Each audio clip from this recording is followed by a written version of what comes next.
Hello everyone. Okay, so I wanted to talk to you about affordable products. Now, I went natural, like I said, back in 2011. And back then, there weren't a lot of natural products out there compared to today. When you go to the stores, there are tons of natural products where it's like even hard to decide which one to go with. And if you're not careful, you're gonna spend a lot of money trying to buy different products to try. So my tip for you is that if you want to try a new product, or if you just big chop and you want to, go around maybe getting some product to see what works for your hair, get the samples. You know how there's those little sample packets? Just get one of those sample packets and use it for your hair.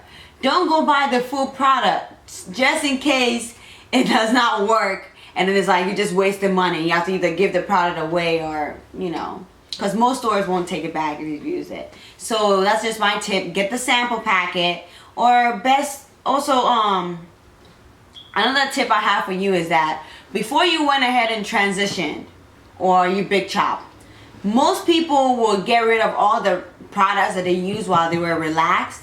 Do not get rid of those. Don't get rid of those products. Use it for your natural hair while you're trying other stuff. Don't get rid of all your products and start afresh. Because a lot of people have this mentality that, if I'm natural, I can't use the products that I used to use when I was relaxed because it has silicones and all of these other ingredients that are not natural or organic, as they say. But I feel like there are some silicones that are, they're not bad for your hair. You just have to do your research and know what you're putting into your hair. That's all. So, also another thing I want to talk to you about was when you're buying products. What I do is I try to buy it like big sizes.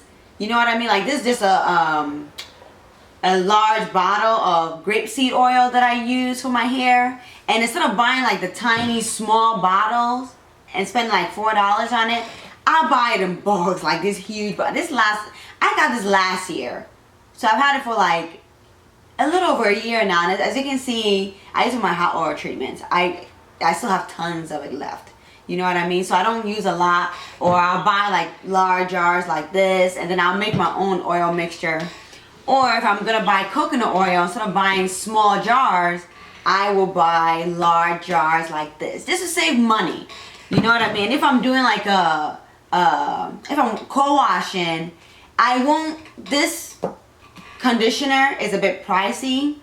I think I got it for like $6 for this. So if I'm doing a co-wash, I'm not gonna use this. I will use this if I'm like deep conditioning my hair. But I will use the VO5, which works for my hair at the same time is cheap to co-wash my hair. And then I'll use this as like a deep conditioner if my hair feels really dry and I want something that will really penetrate it. I will use the honeysuckle conditioner. And then if I'm gonna just do a regular co-wash on my hair, I use the VO5. So that's just a little tip there. And then also I use the mud wash. I do use the Terra Essential, and I'll go over that on my next video. But I also make my own mud wash. And since the Terra Essential mud wash is a bit expensive, what I'll do is I'll take like a couple of tablespoons of the Terra Essential, and then I'll make my own mud wash with the Indian clay, which is basically bentonite clay.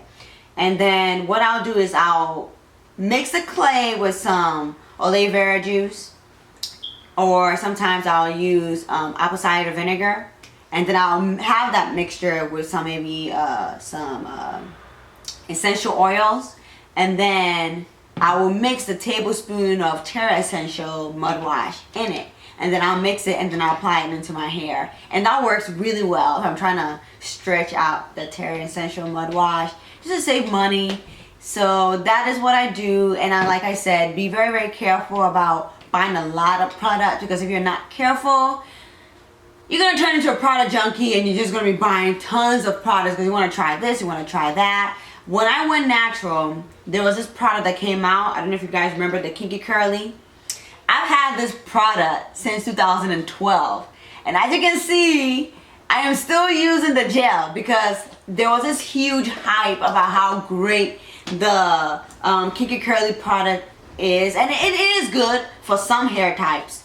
Like there was a couple of videos on YouTube about how great the product was and how it will define your curls and make it easy to tangle. And when I heard about it, I got really excited, like, oh my goodness, I have to go try this.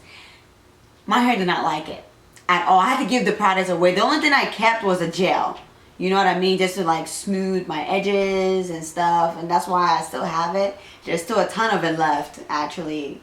I barely use it. And I couldn't give this one away because I had already, like, you know, used some of it. But just be careful when you're, when you hear about all these products and all these product reviews. Know that not all natural hair textures are the same. If somebody's doing a product review, it may work for their hair, but it will not necessarily work for yours. So if you do want to try it, I advise try the sample packet. Or if you have a friend who has it, who's also natural, whatever, try their product just to see if it works for you. And if it does, go buy some. If not, save your money or stick to something that is already working for you, because if the product was working for you when you were transitioning to natural, it will probably work for you still when you big chop. So that's just the tips that I have for you. And if you have any questions or comments, leave them down below and I will do my best to answer. And also the next video will be about how I make my bentonite clay, and I'll go over all the shampoos and stuff with you. Thank you for watching. Bye bye.